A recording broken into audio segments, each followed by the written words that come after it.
Greetings and welcome to Module 2, Week 1 of Psychopathology and Family Systems. I'm Dr. Andrea Waddell-Pratt. In this module, we're going to spend time understanding the historical and cultural context of abnormal behavior. If you know anything about my teaching style, you'll know that I always like to take a historical lens. I want to know how we came to be where we are today so that I understand what it is I am doing, how I'm thinking, and why I'm thinking the way that I am. And so today we're sort of going to deep dive into historical understandings of psychological issues while considering current conceptualizations. So when we think about understanding abnormal behavior today, the DSM says that there must be a threat to the person, to self, or to others, and there needs to be some significant distress that interrupts a person's ability to carry out their usual routine with family, work, school, etc.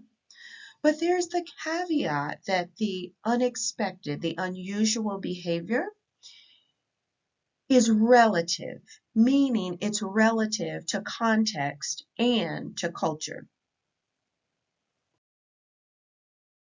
So what does this mean? This tells us that what is considered to be abnormal shifts, and it shifts in relation to time. It shifts in relation to context, but importantly also in relation to culture. So what is considered to be abnormal today, years from now might be neurotypical behavior in the same way that things that were considered historically are typical and usual today. Most of what we understand about abnormal behavior is sort of driven and identified by society. Society saying, this is what we believe to be typical, this is what we believe to be atypical. But it is still the science, and it's the professional study of behavior that ultimately determines what makes it into a diagnostic and statistical manual. So the questions become, how does society's role impact what is viewed as abnormal?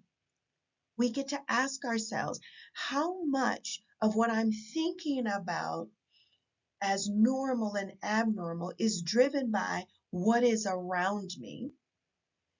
And what shifts have I noticed in my lifetime about what is considered to be normal versus abnormal? We get to take a dive into theory and treatment to understand how we've come to understand neurotypical behavior. I want to hone in on this particular phrase or sentence because we'll go back to it throughout our diagnostic journey. And that is, the treatment rendered is based on the presumed cause of the abnormality. I'm going to repeat that. Treatment rendered is based on the presumed cause of the abnormality. Okay, so let's see what that means. Explanations for atypical behavior tended to follow three early theories. There was supernatural theory, somatogenic theory, and psychological theory. Today, we sort of vacillate between these three in understanding what is going on: supernatural, biological, psychological. When we're thinking about supernatural theory, this is prehistoric. So this is BC sort of thinking.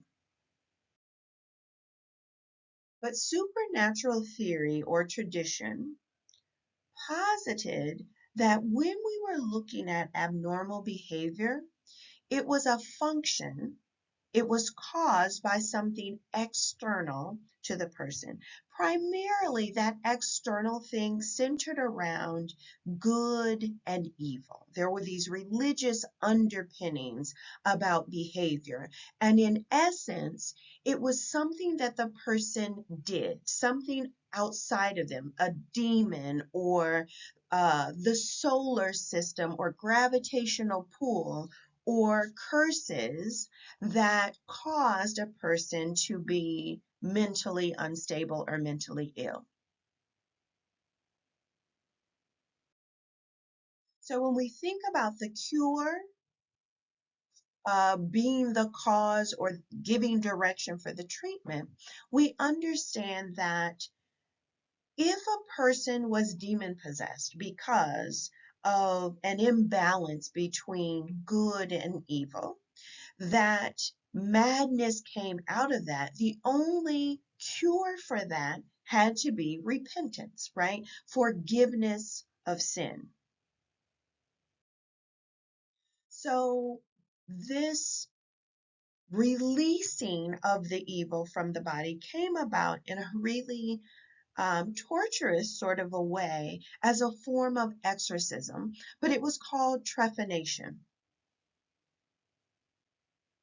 Trephination was this process of giving outlets for the body to sort of seep the evil to restore the balance. And so holes would be drilled into the skulls of individuals to allow any evil spirits that were there to escape, therefore allowing for this rebalance of the complementary forces of yin and yang, or good and evil.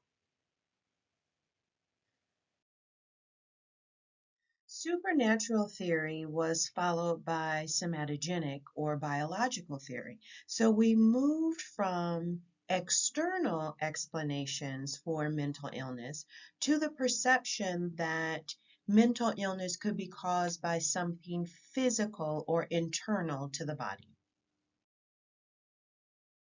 We considered that instead, there could be some physical or biological cause for the abnormality, right? These internal causes. So we move from supernatural, which was external and really strongly associated with good and evil, to internal, physical, bodily.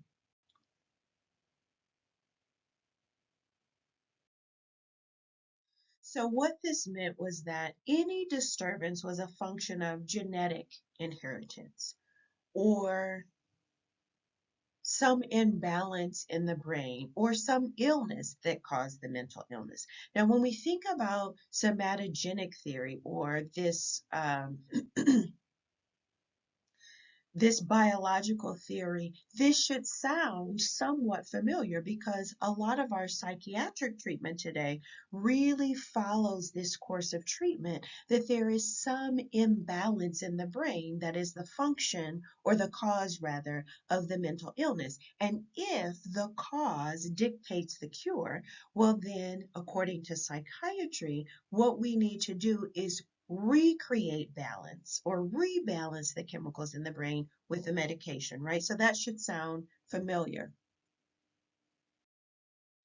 Because when we think about somatogenic theory, supernatural theory, we understand that it was a physically grueling response to mental illness, the trephination, the boring holes into the brain. Hippocrates came along and introduced this idea of really doing no harm. But it was within this biological perspective that the father of medicine came into prominence. And it was suggested that there are bodily fluids that determine whether or not a person is mentally ill. And that if these fluids are in balance, a person will be okay. Those fluids were black bile, yellow bile, phlegm, and even blood, right? So today we might find this to be odd that philosophers would think that too much phlegm in the body was problematic. But these ideas were the nesting grounds for early perspectives on personality types.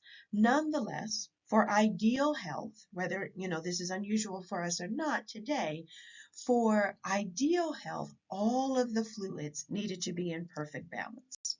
And an imbalance resulted in sickness, and this was both thought to be sickness physically as well as mentally.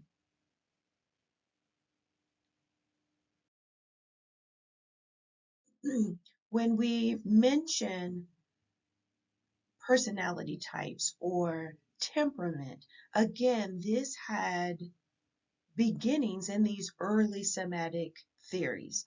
And somebody who was melancholic, for example, had too much black bile in the body that resulted in melancholy and depression and sensitivity. Whereas somebody who was sanguine, there was too much blood in the body. They were overly happy and optimistic and too affectionate, overly confident, right? And so, again, if we're thinking about the cause being or giving direction for the cure, if somebody had too much blood, we engaged bloodletting at the time. So people would be cut so that blood could drain from the body. Leeches might have been used, right? So all of this was considered to be humorism, focusing on those four humors in the body.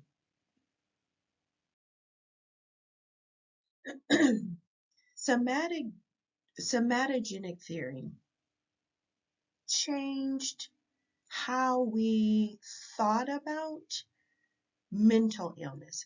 When it was supernatural in nature, there was a lot of shame and a lot of blaming of individuals for their mental health condition. However, when we shifted and said, I don't know, maybe there's something going on in the body, it also shifted how we thought about individuals. And instead of treating them as undesirables and spectacles, we started to have some um, compassion for the fact that something was happening to the person that was internal and outside of their control. It wasn't a function of a sin that they had created. So I want to asterisk the point about the responsibility piece because certain ethnic groups are still viewed under this deficit model around some genetic deficiency, for example. But the Hippocratic Oath says we do no harm intentionally, which means we get to pause when we think about how we apply diagnoses and how much we fall into these early theories of thinking when we're in front of or providing care for different individuals. We moved from supernatural to biological to then psychological or psychogenic theory. Psychogenic theory said that perhaps it's not something that has anything to do with sin or demons and evil or even in the body. Perhaps mental illness results from the experiences, from maladaptive learning, or even distorted perceptions. Now, one would think, okay, we're making advances, we're moving away from things that are sort of odd and a little bit um, unusual, and we're focusing on stress as being the cause of abnormality, and that makes sense. However, threats to the Roman Catholic Church by way of the Protestant Reformation meant that supernatural underpinnings for explaining behavior returned to prominence. So we had moved away, but when the church became threatened, those sort of things returned. And so there was a return to prayer and ritual and also blaming the person for their mental illness. The Protestant Reformation, in particular, challenged or presented that the Bible and not ritual should be the spiritual authority. Unfortunately, this was also the time that understanding mental illness in women fell back under supernatural explanation, and women were thought to be in cahoots with the devil in the form of being witches. And so this grave imbalance in good and evil supposedly caused women to be lustful and sinful, resulting in their lunacy. The cure, right? The cure determines the treatment. The cure for this lunacy in women, these witches, was to rid the world of witches. Today, this seems ridiculous and outlandish to think that women are witches and that we need to rid the world of them. But it was the thinking of the time from the church, and the church drove policy and law and even thinking. Some, however, were not in belief of supernatural theory and promoted the idea again that mental illness was not a function of demon possession.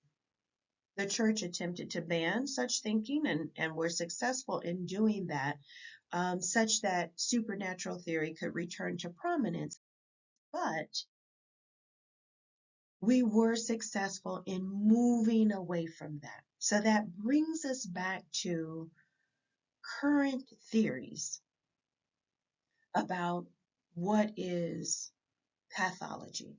And the supposed etiology of mental illness determined the treatment and care that the individual received, right? That was the thinking. Etiology dictated who was treated poorly and who was allowed to live. For instance, if it was considered that it was psychological or biological in nature, people were treated well. If the cause was thought to be somatogenic, the treatment was poor, the person was blamed. Etiology was strongly connected in our early theories to religious underpinnings, which meant that negative views were tied to people. And at that time, negative views were tied to women without equal narration of men's behaviors. As we're drawing to a close here, I want us to be able to hold the tension that is this field of psychology and practice. While a great deal of the information that we've learned, those early theories, have some merit, it is worth noting that the merit may not be applicable for everybody, and those theories may not have and likely don't have place today, but they certainly drove how we think about what is and is not mental illness. So even now, knowing that this is our history, we should pause before quickly rendering diagnosis. We should consider whether or not the diagnosis and the supporting theories have applicability for all, regardless of ethnicity or gender. If we don't imagine that the theories that we have really fit, again, we should pause and give thought to how am I determining that this is abnormal for this person? Have I considered culture, context, and even the foundational theories? I'm hoping that we're asking ourselves some questions, that we're having some light bulb moments. Have we moved away from considering internal causes for psychological issues? Or are we still thinking that people are the cause for their own issues?